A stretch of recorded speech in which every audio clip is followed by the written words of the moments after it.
Greetings from Colombia. We can get right into the verse today.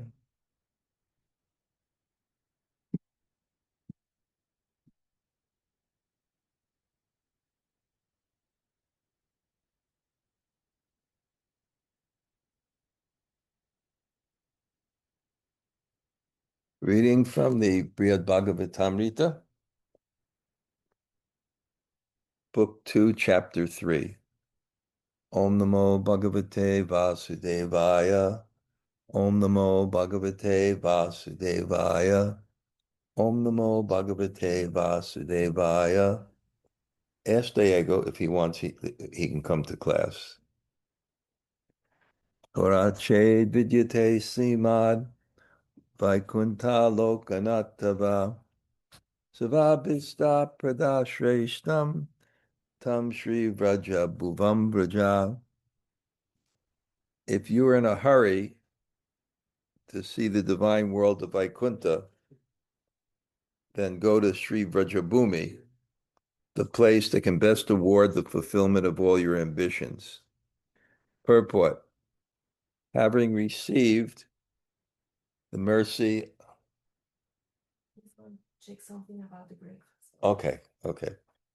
Having received the mercy of Lord Maheshwara, Gopkumar is sure to achieve Vaikuṇṭha.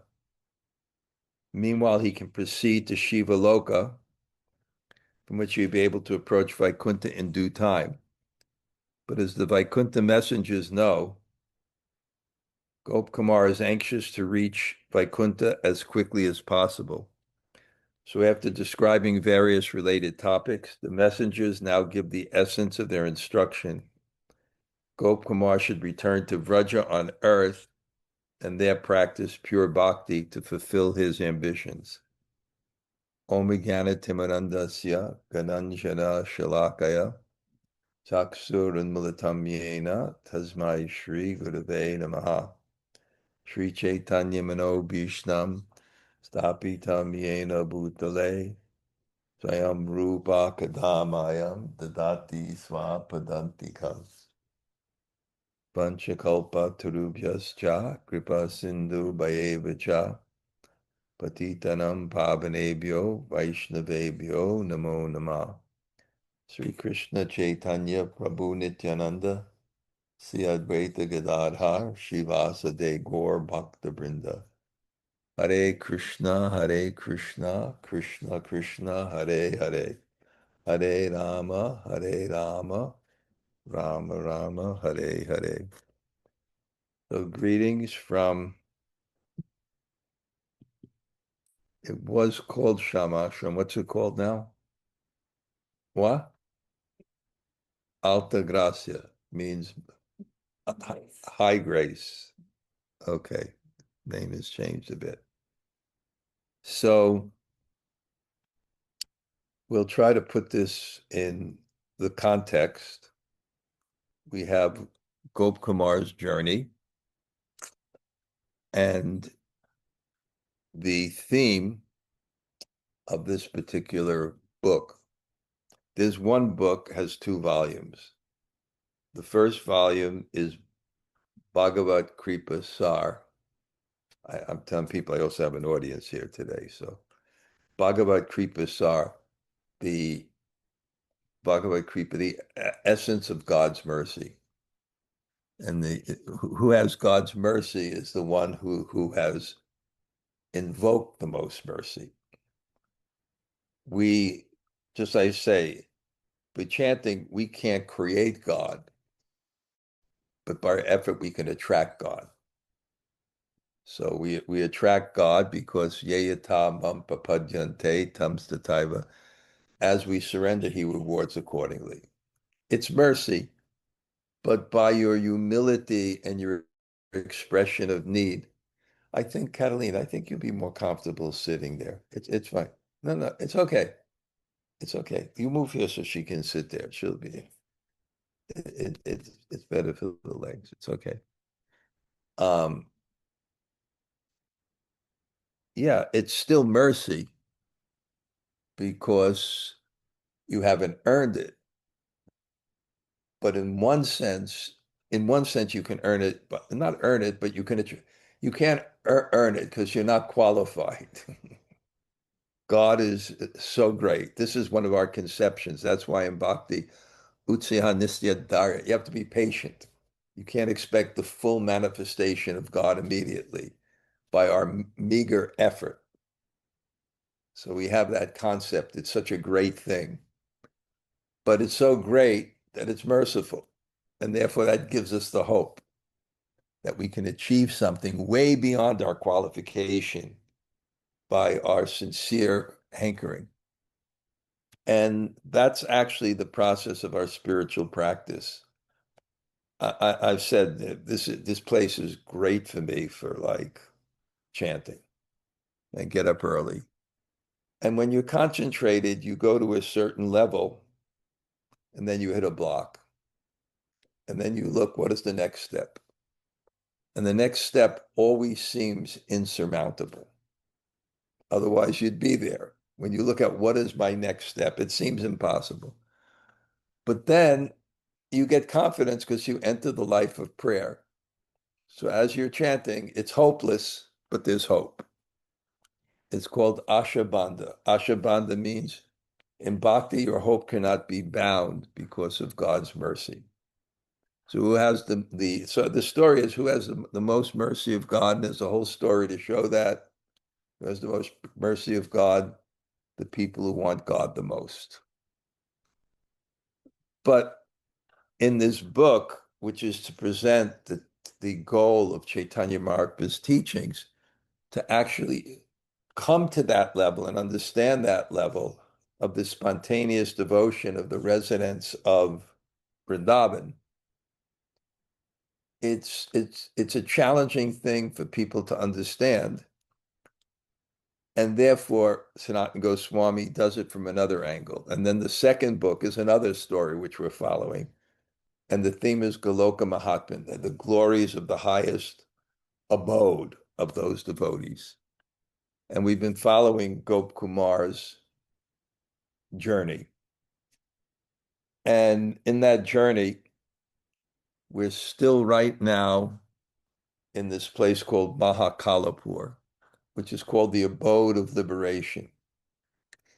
Those whose desire is not the union with God, but at least they have the desire to get rid of the selfishness of this material world. It's not the highest platform, but it's the abode of liberation. And it's very attractive because we all know with all our problems and how the world goes, how sometimes we desire liberation. Let just all the problems be gone. But bhakti, the liberation in bhakti is higher than that. The liberation in bhakti is muktir hidvaya ta rupam sarupena, not just giving up, but getting something which is your real self. And because our real self is active, it's loving, it's relationship, it's personal, it's sometimes very hard for people to understand that as spiritual. Because in the material world, all our love, our relationships, our activities are filled with so much duality. So the tendency is to think that liberation is just annihilating all of this. But I gave the example that this one scientist, philosopher gave. He said, what is the opposite of poor? It's not no money. It's rich. So what's the opposite of form, activity, etc.? It's not no form. It's rich form. It's spiritual form. It's loving form. It's relationship with God. Anyway, I'm just going to bring it up to where we are now. So in this kind of journey of Gop Kumar, he's in that abode of liberation. But because he has guru, because he has mantra, and because he has faith, even though it's so alluring, he somehow doesn't get attracted. And also because of that faith and devotion, he can see beyond the energy to the source of energy, which is God. He's not blinded, so to say, by the sun, but he actually sees the sun. He's not blinded by that energy. and he actually sees it. And then the example is a mountain. You may think it from a distance, it may be just one rock. When you go there closer, you may see that there's village. I went to the Himalayas once.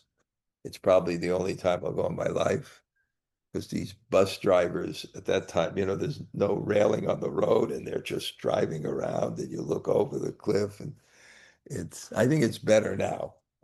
But, but when I went up there, it's amazing up in the Himalayas that there's so many, there's villages and people living there and ashrams and I even went to one place called Nainital, which means 9 lakes. It was kind of like a little resort area. Then I went higher. It was a place called Rani Kate. I mean, it was absolutely beautiful. But from a distance, you can't see that. So there's a distance perception of God where it looks like it's all one. And people who are just suffering in the world, liberation is so attractive. Liberation is so attractive. But anyway, he sees Lord Shiva, and then I told the story before, then the Vaikuṇṭha Vasis, and then the 4 Kumaras, which are incarnations of God, and he has this strong desire to be with these people, and that's also spiritual life, that this becomes a desire, that your desire for God becomes so great that that's what you're tortured about, not your material situation. You're tortured about not being with God. And it's not a artificial position that one could jump through. But in the scriptures, it will tell the ideals that some people get to that platform where so he's very advanced. But the interesting thing about this, he has no knowledge. He just has, he's born in Vrindavan, Gopakumar. He's met a guru and he got a mantra and he had an experience that gave him faith that this is the goal of life. But because he's never educated, then it becomes more a little bit of like a trial and an error, and you have to renounce things. You have to have the experience of them first. So he's getting the full range of experience, but his mantra is carrying him progressively through the planets, and then to bring us up to today, there's a point where even Lord Shiva is explaining to him, and the Vaikuṇṭha Vasi is explaining to him that actually he's qualified, really, because they tell him how impossible it is that the highest abode is like a million times, a million times. Even the higher planets, it's so high, he could become discouraged. Lord Shiva says, humbly, Lord Shiva, even I'm not qualified for Vaikuṇṭha, the spiritual world. And they tell him it's possible by bhakti. Because you honored the Bhagavatam and you took those words into your heart somehow. Or that's they say, if you honor the stories of Krishna, you honor. I have to put that verse in context, but somehow they tell him that because you have a guru, because you have a mantra, because you're sincere, you have these qualities. Yes, you can go by bhakti there. That's possible. And then they tell him, though, and they explain how powerful bhakti is, that bhakti is so powerful that God can appear anywhere by our devotion, but you should try to go to God's abode. And then when he explains that the ultimate perfection is God's abode and why it's a special mercy. You can see God anywhere, but to go to God's abode is a special mercy, and why you should go there. Then there was this philosophical section, and in giving this class once or twice a week, I can't go like verse by verse. I thought I covered them, but the philosophical point was that bhakti, although it's done with the senses, although it's done with the body, It's not a material thing, bhakti. It's not a material thing, therefore indicating that the spiritual world is not a material thing, which is a basic misconception. Man is made in the image of God. That's actually a fact. We can't be any less than the creator.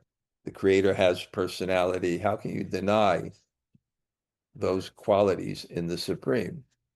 I always quote from this drama I wrote with this person. I wrote this thing. Anyway, everyone is looking for pleasure, and pleasure is love. That's a guiding principle here. Why shouldn't it exist in the ultimate reality?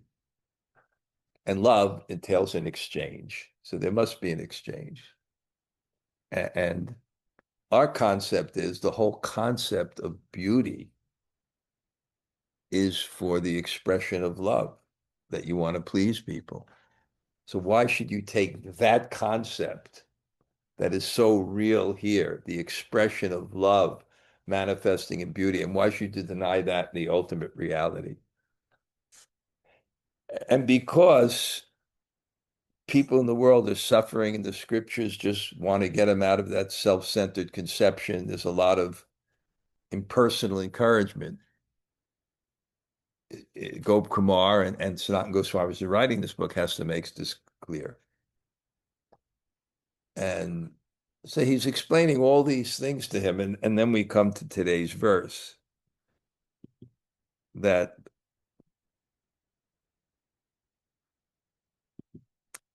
and today's verse is you're on this journey and you're in a hurry.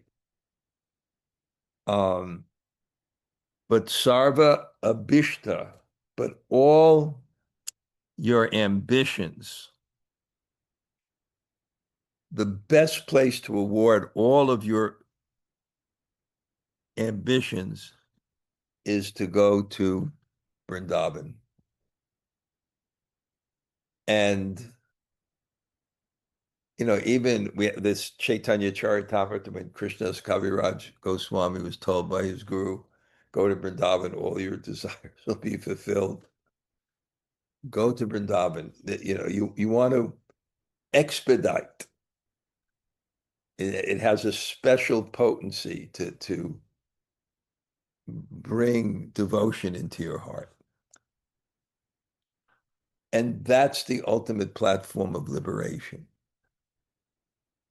And there's a verse, Daivi Esha Gunamayi Mama Maya Dharatya, that this material energy is so difficult to overcome. And the reason it's difficult to overcome, it's because it's what we want. And it's God's energy following our desires to not be a devotee. And it gives us a body, and it gives us a mind, and it gives us a world that corresponds with our various desires, which are basically the desire for lethargy, the desire for activity, the desire for peacefulness, and a combination of them. So the whole world is composed of these subtle strands of matter that allow us to fulfill that desire. And then we get a mind that has the subtle conceptions that makes us want to enjoy in particular ways. And then we have a journey. Brahmanda Brahmate Konya Bhagavan Jeev Guru Krishna Prasadi Bhai Bhakti. We're wandering from universe to universe. And the purpose of it also, there's boga and there's moksha. Enjoy it so that you'll become sick of it. Enjoy it so you become sick of it. And then become sick of it. And then give it up. So it's moksha, and it's the whole world has one theme, and it's liberation. And it's a very practical thing because it realizes you can't just jump out. You have to work yourself through your desires in the appropriate way.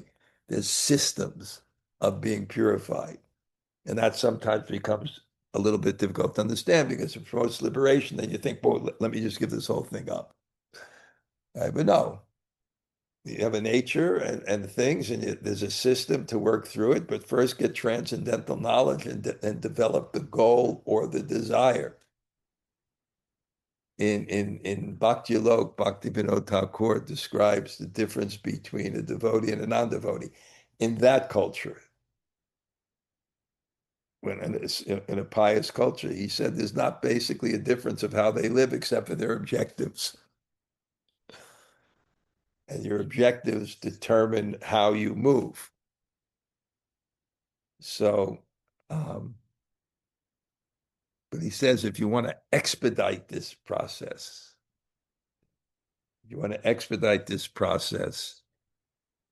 then pure bhakti, change your desire completely, surrender to God completely, make your objective, put your intelligence in God and his desire, and that will expedite it.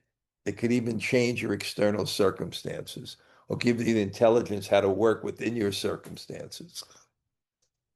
But if you want, because it's difficult because God's energy can't be overcome because it's following your desire. So if you keep the desire, you can't overcome that energy. You have to change the desire because it's God's energy. So if you want to keep the desire and then be liberated from this energy, it's impossible because the energy, if the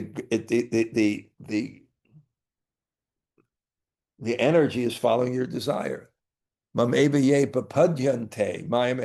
if you surrender to God, then you'll overcome that energy because it's following your desire. Surrender to God means I give up that desire to be independent from God, to not be a devotee of God. And that surrender also doesn't mean you change your circumstances. Arjuna didn't do. It's how to do it. Now, okay, now that you want it, the energy will subside and you'll move in that direction. So I just try to put everything because it gets a little technical and complex here, but we're following Gop Kumar. So now he's giving him more. Param Śrīmad Padam Bhoja Siddha Sangat Yapekshaya Nam Sankirtam Prayam Vishudam Bhaktim Atra.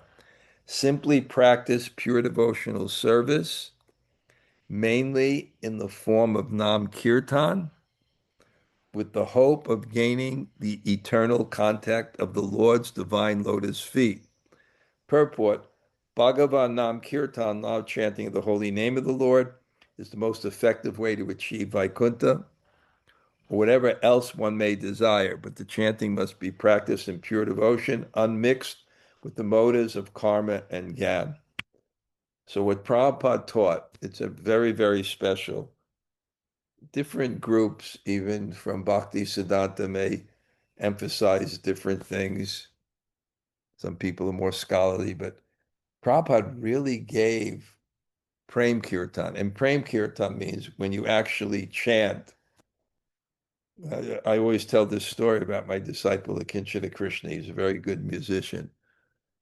And he lived in Vrindavan. And then he went traveling with this bus party. And he wound up in Sharanagati Dham in Canada, where this great lady saint, Jamuna Dev, lived.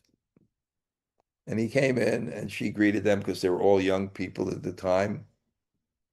It was all very young people on a bus party. And Akinchana chanted this beautiful melody that he learned in Vrindavan, and she loved it. Then when she came to Vrindavan, he came to see her, and she looked at him and said, "Don't become an entertainer." So really, really Prabhupada, if there's strength and really Prabhupada gave that so strongly. Kirtan, but Prem Kirtan, not entertainment Kirtan, but Prem Kirtan. Really chanting in that mood. I was just thinking in Vrindavan now. There's this one young lady there, 24. She's from Iran. She couldn't get back to her country, right? And so she has some nice. She's helping to organize kirtans out of my ashram. But she's taught by her guru, Satchidananda Swami, don't look at the audience. Focus on, pleasing God. And my friend, Sanskrit scholar Pradyumna, said this verse, we should chant the holy name like a blade of grass. And he gave some commentary where he said, if you have a lawn, it's very beautiful, but no blade of grass says, look at me. So that's Prem Kirtan. Even the leader never says, look at me. The Mridanga player says, never look at me.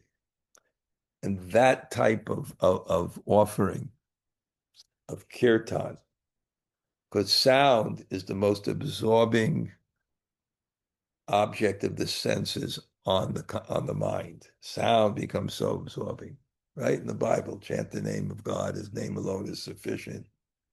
That this sound. So what's going to happen here is very, very interesting.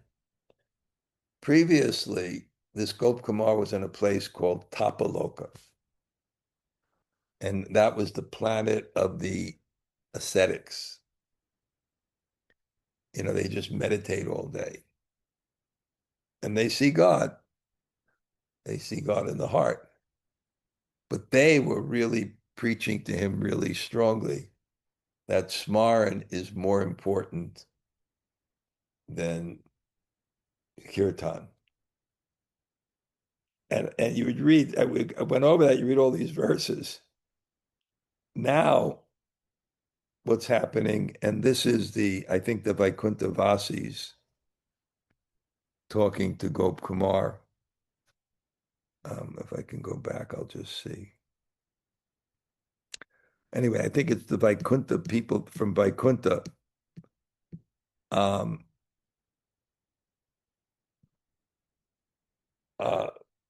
They're going to say no. Kirtan is better.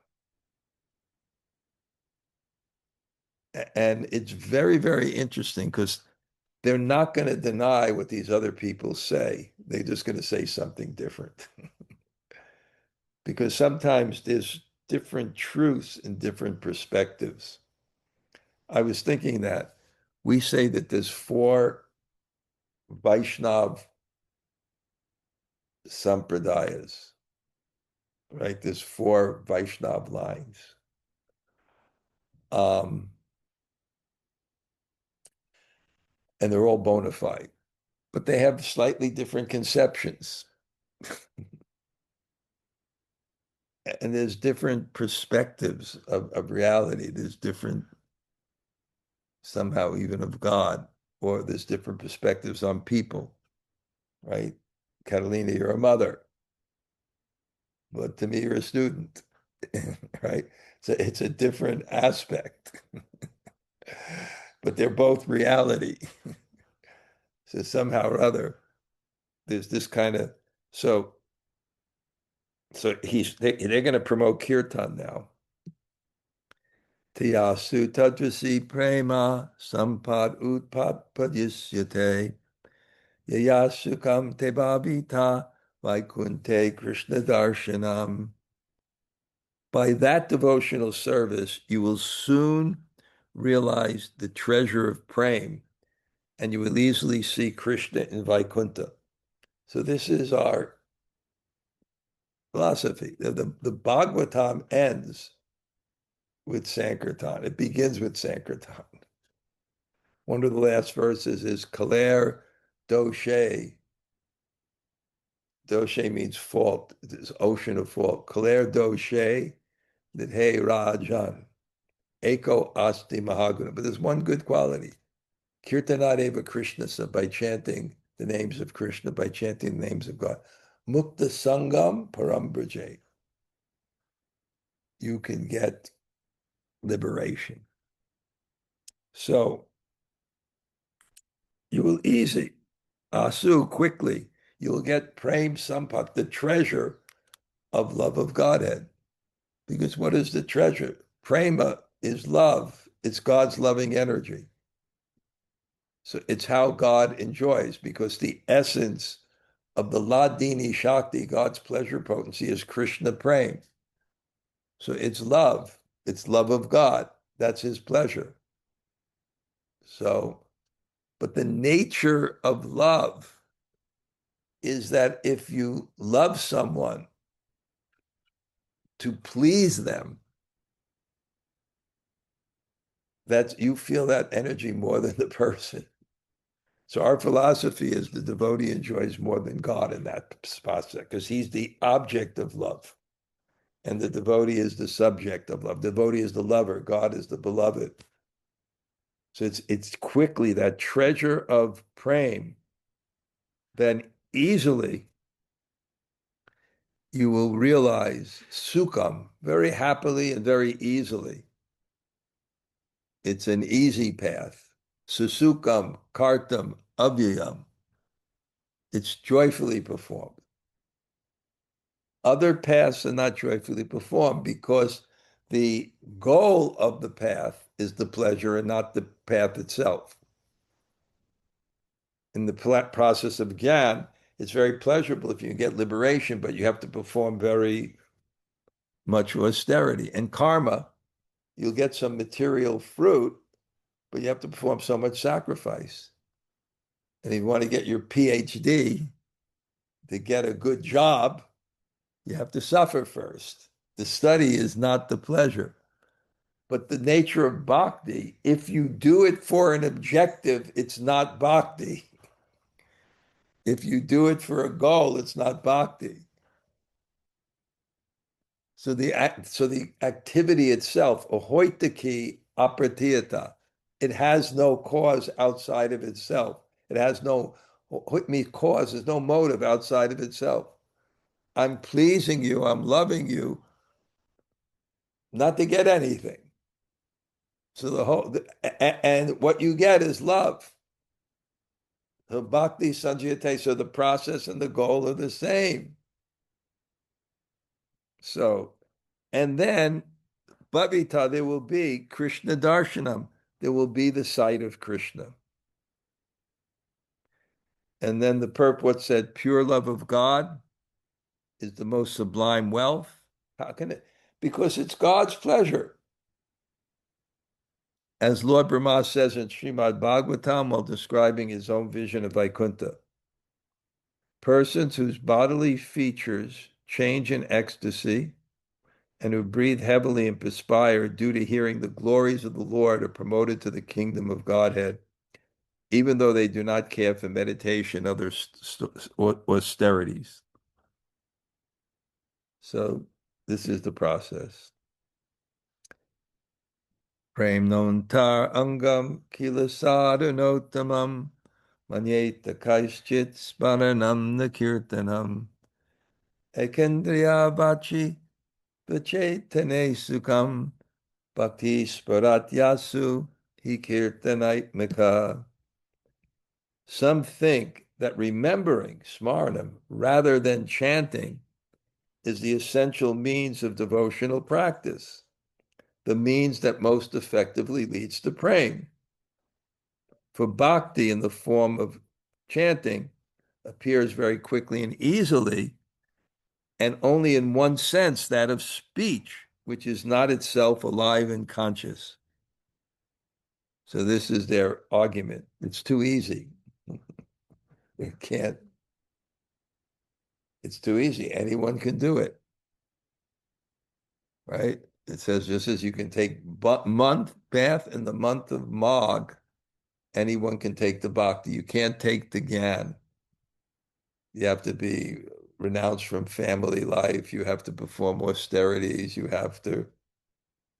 But anyone can take the bhakti.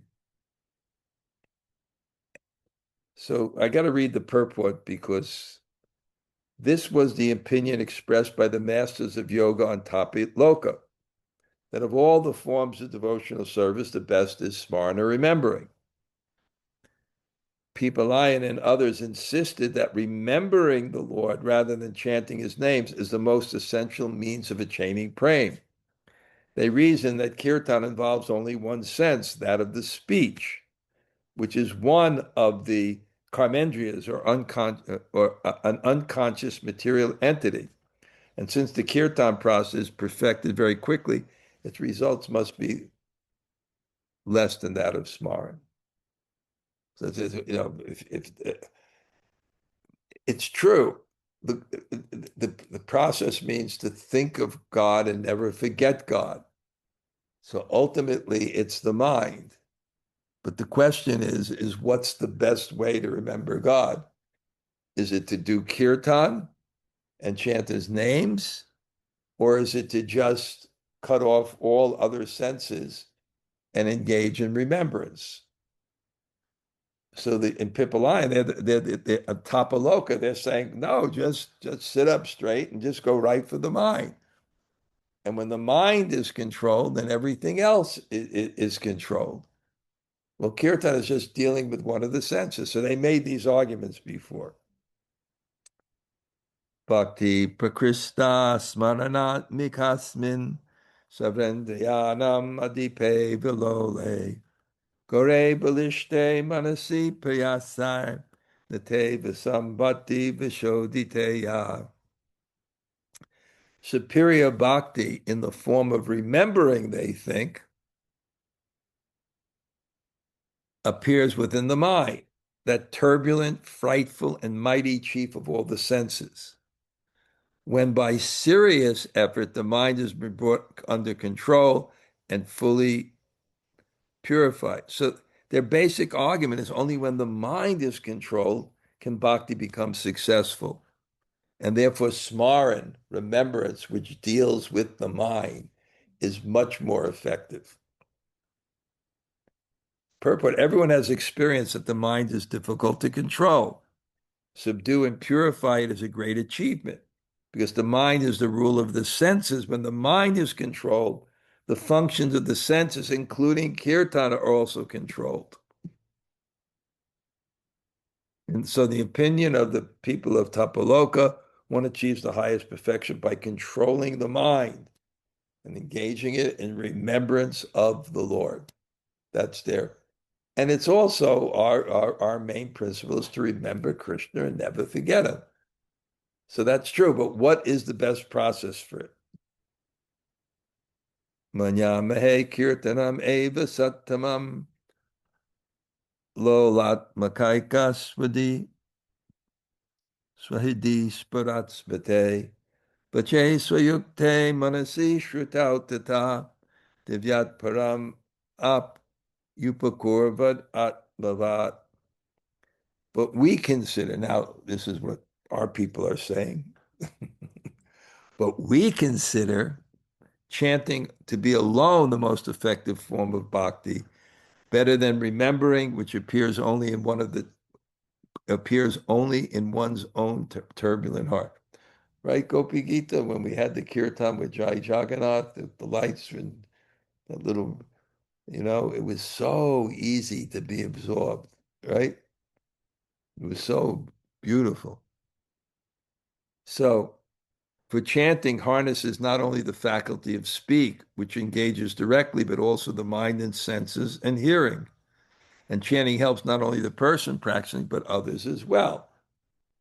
So chanting, he's saying, we consider it better because you're dealing with the turbulent heart when you're dealing with remembrance. But chanting, it takes the speech and engages directly, but also the mind and senses. So it's much more easy to become remembering God from the process of kirtan. Let's see who wins the argument. And then you also get mercy because you're helping others. When you chant, others get help too. So, so I'm going to read the whole purport. You got to follow because it's a little, but it's good. This is the Vaikuṇṭha's own opinion, Dutas, the servant. Smarana is only purely an internal function, But kirtan, which effectively employs one's power of speech, affects both one's internal and external environments. So if the mind is turbulent, then the tendency of the mind will go to the senses. So smara will be very difficult. But if you start with the senses and absorb the senses, then it's easier to focus the mind. Kirtan also acts on the mind, bringing it subconsciously into contact with all spiritual sensory functions. If this subtle contact was not established, the spirit soul could not awaken to his real life if this is not done. The transcendental sound of kirtan enters the ears on its own strength without any effort by the hearer, and thus it benefits not only the chanter, but everyone who hears it, treating them all as its subservient dependent. Again, we were in that group. I think there were 20 people there. I think more than half, 2/3 were not really devotees, but they were all absorbed because it didn't depend on their own effort. The kirtan is there, the rag and the tal increases the emotion, the thing, and it enters into their heart. That's why kirtan is considered better than deity worship, because deity worship, you have to go to God, but the sound comes to you.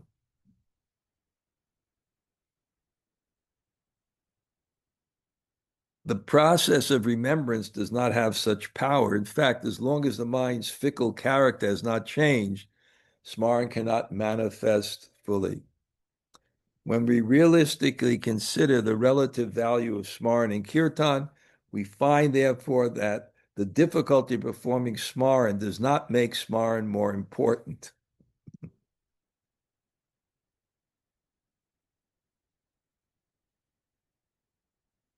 And then it gives a verse: one who fixes his mind on Lord Achyuta will never go to hell.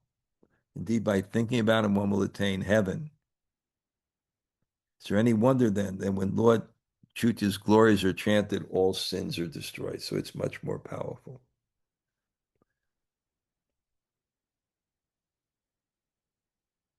And that's proven in the purport. It says there's so many histories, like Ajamil. He was sinful and he went off with a prostitute. And then somehow at the time he was dying, and then he named his son Narayan, and he started calling his son Narayan. But because of that previous connection when he was young and practicing and invoked thoughts of Krishna, he was saved from the Jamuna, the Yamaraj, the servants of Yamaraj. If the sense of speech, which sets all the external and internal senses in motion, is brought under constant control, then the mind becomes stable and can properly engage in the transcendental remembrance of the Lord. Remembrance thus develops as the fruit of chanting. So the fickle mind is going to go to the senses. But if you can control the tongue by chanting, then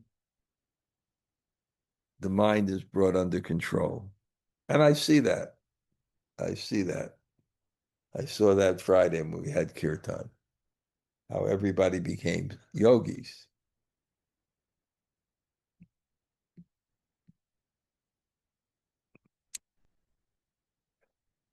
Okay, one more.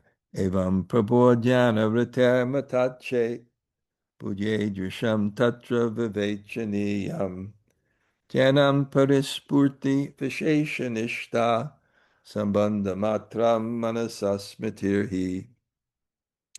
If those attached to meditation on the Lord still insist that remembering is of greater importance, they still should make the following distinction. In meditation, the Lord reveals himself fully with his particular qualities, but in remembrance, the mind merely comes in contact with the Lord. I didn't understand this verse. I'll have to read the purport. Let's see what it says. Okay, we'll finish with this purport, I think. Some sincere and intelligent Vaishnavas are firmly convinced that meditation on the Lord is the best form of devotional service. We even have this conflict today, where, people promote Raganuga Bhakti means smaranam.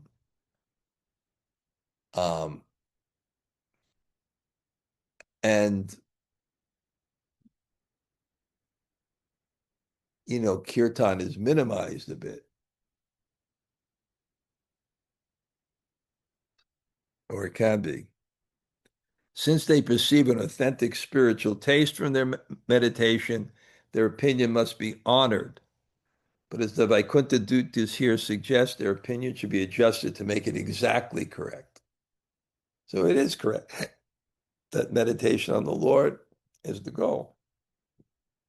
The advocates of the meditational process think as follows. The faculty of speech has the power to mobilize all the senses, both external like the ears and internal like the mind. If a person steadies his mind by controlling his speech, either through silence or through Bhagavad Kirtan, he can begin the practice of remembering the Supreme Lord. So Kirtan is the means to the goal of Smaran. Scriptures may say, this is what they're arguing, that in Kali Yuga, the perfection of Kirtan itself is the goal and automatically includes the result of Smaran, but that is only in reference to the special situation of the modern age. It may also be said that the exceptional faults of Kali Yuga can be counteracted only by the very powerful process of kirtan, not by meditation alone or any other means. But actually, there's no absolute rule, they're arguing, that meditation on the Lord is less than enough to wash away the contaminations of the modern age. They're arguing like this. Rather, hundreds of convincing statements of Scripture confirm that simply remembering the personality of Godhead destroys one's sinful reaction. Thus, meditation is the best form of devotional service. This is called Purva Paksha. You have a thesis and antithesis, and then you have to come to a conclusion. The Vaikuṇṭha Dasis accept this opinion as long as it is qualified by the understanding that true meditation on the Supreme Lord is a very mature stage of devotional development. In meditation, the devotee realizes the Lord in the heart and directly perceives many details of the Lord's exquisite beauty and charm, from his feet to the hair on his head. But in the more usual smriti or remembrance, the mind only comes in contact with the Lord as when one thinks God exists, or I am the Supreme Lord's servant. So anyway, servant. So they say, okay, yes, the remembrance will purify you, and it's so powerful.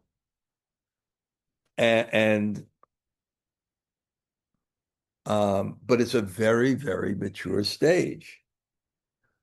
And the best way to come to that stage, by far, is by kirtan. And I always I go back to this one kirtan, and I'll repeat it again. It could have been 30 years ago. I had one young student, Tanmay Goswami, and he was from the Radharman Goswami family. Right now, he's about 50, and he's a famous Ayurvedic physician, Tanmay Goswami. He even has a clinic in Govardhan, but mainly in South India. So his father was a great Vaishnav Acharya. He was also the principal of a school. And, like there's always politics in schools. So he's the principal of the university, and the students, try to strike or do something and to compromise his principles, and they threatened him, but he wouldn't. He held up. He was a very saintly guy, this guy. So we went. They had a village about 8 hours from Vrindavan, a city called Farrukhabad. And before the Muslims changed the name, it was Panchal Desh. It was the place of Draupadi Swayamvar. It was incredible. And we invited for their regular yearly festival kirtan procession to celebrate the marriage of Ram and Sita. And I won't go into all the details, but it started, and I thought this is going to be hellish because first of all, I was on time, and they were all 5 hours, 4 hours late. And then it started, and they're lighting up the kirtans. They had like a wire with a battery truck, and workers called coolies. They hold lamps on their head, and it's the summer, and billions of bugs, and it was about 1 million people lining the street. But we had somehow the best collection of kirtaniers imaginable. We had B.B. Govinda Swami, my godbrother, whose father was the agent for Elvis Presley and Johnny Cash. He's from Nashville, Tennessee. Elvis used to take him in his Cadillac to the county fairs. He's really got some Shakti. He's one of the best kirtaniers. Wow, B.B. Govinda Swami. And we had these African Americans, and they really were great. And then we had Bengalis, and we had one Frenchman who was good too. He remembers that. And my God, I was so freaking out at the beginning that this is we entered into the eternal now. And, like after 8 hours, we opened our eyes. We weren't qualified, but the kirtan is so powerful. Okay. Let me get to it's always nice having a little audience here. So that's good, nice too. Munajaya, did you have to go yet for your? Yeah, she left. She left. I guess I can't say stuck with Gail. But Gail, yes. Yeah, a couple things, Maharaj.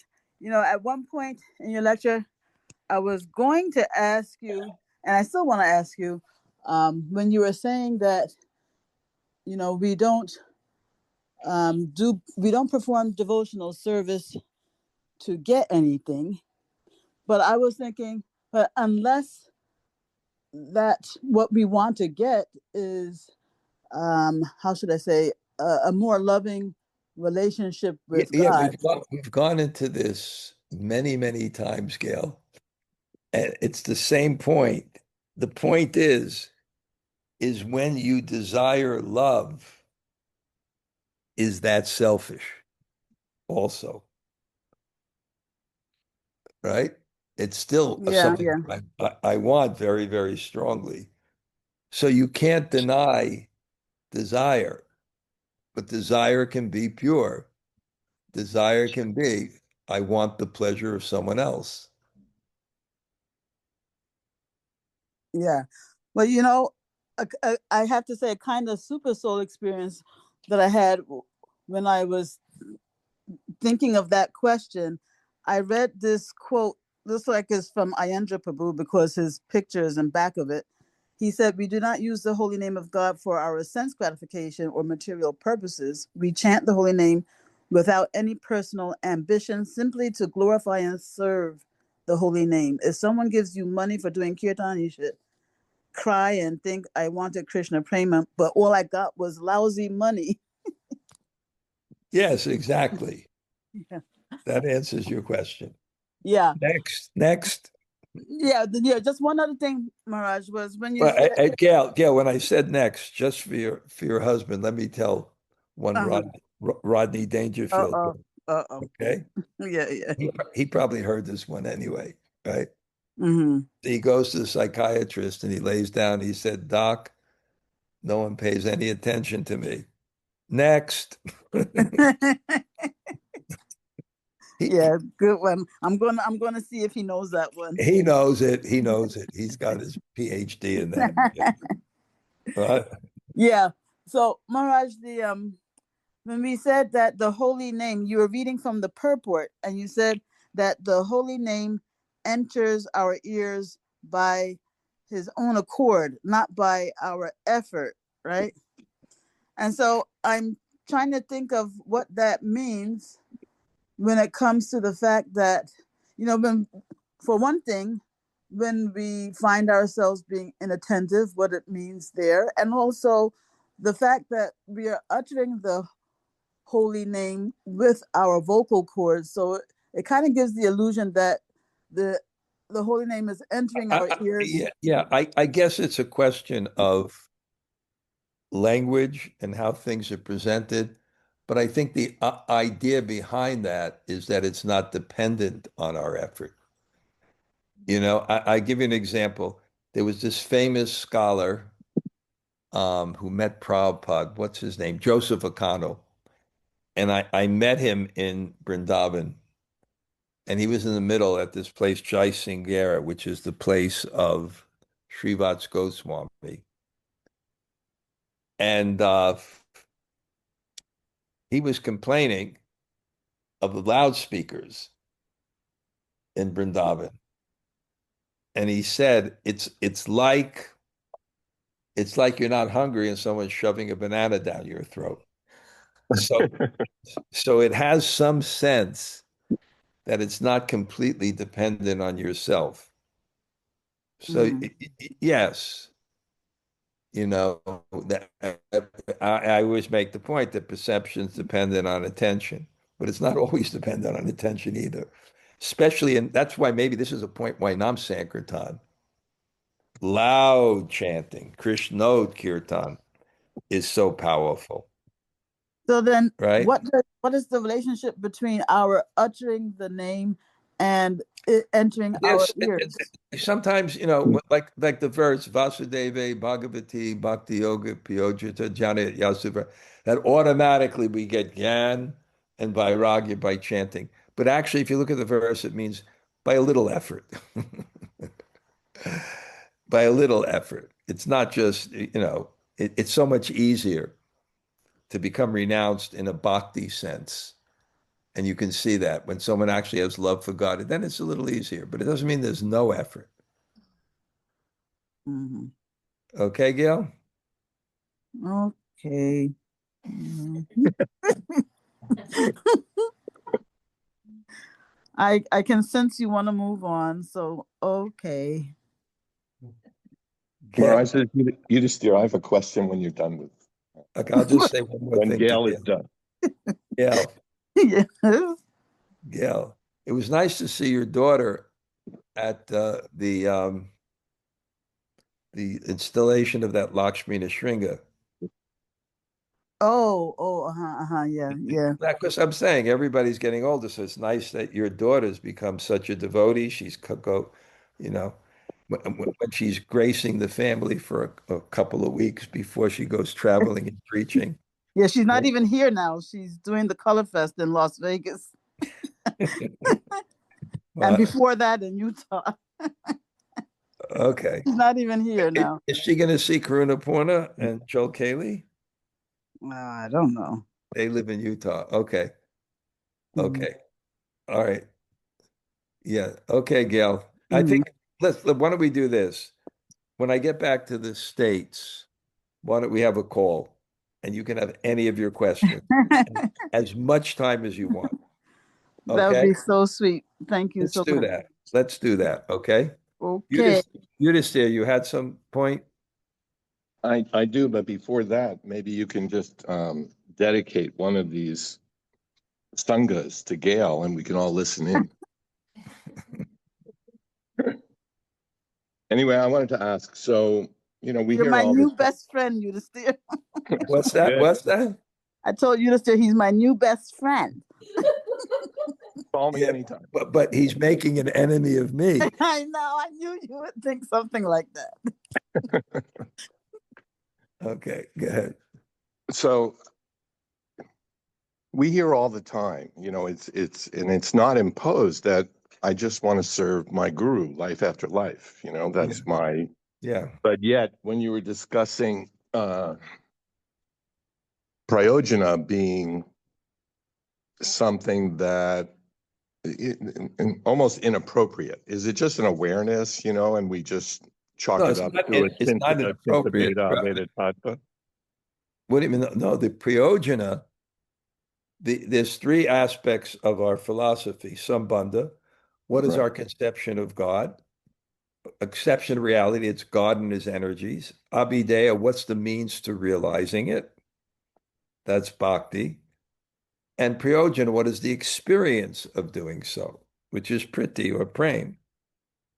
So that's our goal. But what the point I was making is, whenever you talk about God and we talk about ourselves, to think we can earn or achieve it by effort means we haven't understood what we're trying to achieve, because it's so great. So when that comes out, it comes to, you can go start making breakfast or whatever. And I have another class at 9. I have a class at 9, so it should be ready at 8:30. Yeah. Not a class, but I meet somebody. Yeah, so it's such an exalted thing. So, but the point is, we have hope we can achieve it because of that God's merciful. But it is full of desire when we write, we read vyasa-puja offerings and so on. So many senior ISKCON devotees have written, their desire is just to serve Prabhupada life after life, or birth after birth. Is that not full of desire? I mean, desires can be transcendental, but it also can be self-serving. And your point was, let's stay in abhideya. Let's stay in the process. That's bhakti, not thinking about what the result should be. Or is that just appropriate because we're still in a conditioned state? Well, the abhideya is bhakti and the goal is bhakti. Right. So I think it's the same point. We are sentient. So just to say that desire in itself is selfish, it's our nature to desire, but you can have a pure desire. And that's the please. And when people say birth after birth, it's a very nice sentiment, but Prabhupada wanted us to get prema. So yes, serve birth after birth, right? We don't want liberation, that, na janam, na sundarim, the kavitam vajagadisha kami mamaja. We only want birth after birth. Devotee Narayana parasarve nakutas chanya swaga pavagana api. We just want to please God. So yes. So yeah, but I think that I think there's something with language that we always have to go deeper than just the statements themselves to really understand. And I think this is how a lot of Prabhupada's instructions are misunderstood, because he's always speaking in context. Sridharananda Maharaj talked about this. I once saw that he can give you so many contradictory statements that Prabhupada said this and then he said something else. But they're not contradictory if you understand the context and the reason and why he said it. So I think if they say birth after birth, yeah, let us be so pure. But birth after birth means what? Because also we consider that in perfection, the spiritual master is also an eternal resident. So it's prema. But yeah, I can understand. I understand what your point is that I'm saying we have no personal desire, but yet we go beyond just the practice, that we do have an objective. Otherwise, why practice? If there's no goal, why practice? Yeah. Okay. Anything Thank else, you, you there? Nice to see you. Nice to see you. Thank you. Okay, great. And I'm hoping that we'll see you in the East Coast. You may or Yeah, may not come. I'm working on it. It would be great. It would be Thank you. great.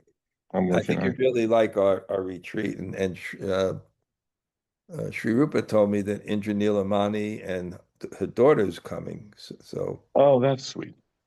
that's nice. Okay. And Thank you, Maharaj. Okay, Haribo. All right. Anybody else like to say hello quickly?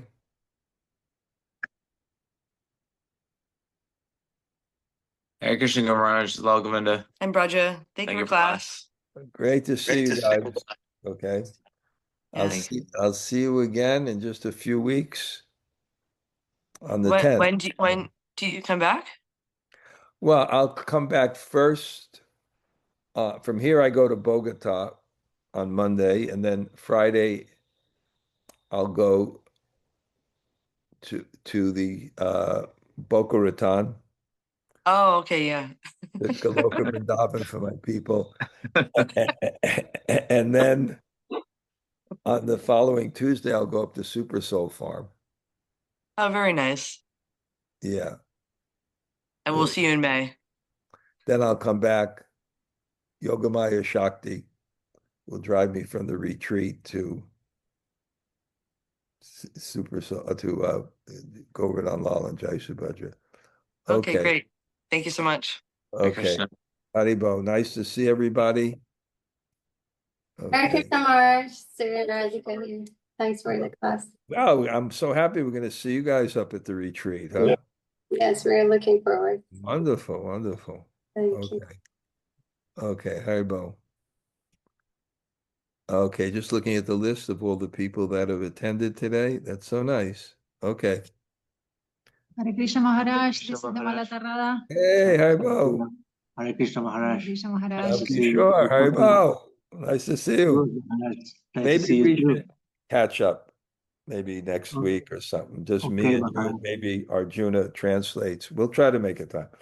But I know Okay. you're busy with your successful food truck. Yes, thank you, Maharaj. Thank you for asking. Why don't you say hello to Catalina Maya and Gopi Gita, okay? Because they were Hare Krishna. Qué rico verla. Igualmente. right? Qué lindo verlas. You remember Sham Kishore, huh? Yeah, of course, Maharaj. Nice. Many friends here still, huh? Yeah, we have. Right? We have. Nice. Yeah, but no empanadas for me. No empanadas, but I get arepa, with good cheese, tomato. It's I will good. make some empanadas too, Maharaj, for you. Okay, Haribo. Hare Okay. Krishna. Yeah, and yeah, okay. All right. Okay. I'm gonna go now. Bunch of Kalpatrubhyas Jagapasad.